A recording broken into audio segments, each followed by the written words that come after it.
Alright, check it out. 2009 F350. I'll show you what it's doing first. Can't get gas in this thing. Squeeze the handle, it'll run for just a couple gallons.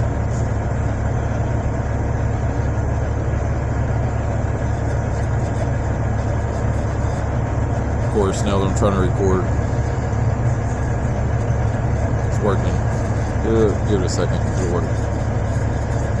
Oh, yeah, there we go. Clicked off. Squeeze it.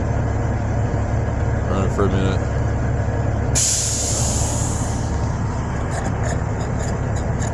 Clicks off.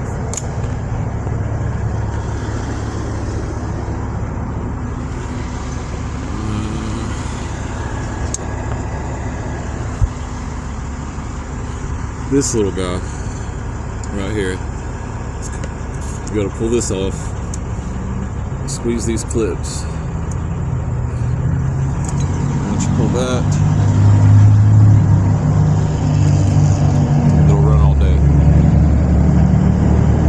Put as much in this thing as I want, and it won't click off. Look, not even holding the handle. Pumping gas. Apparently, from what I understand, the charcoal filter is clogged up,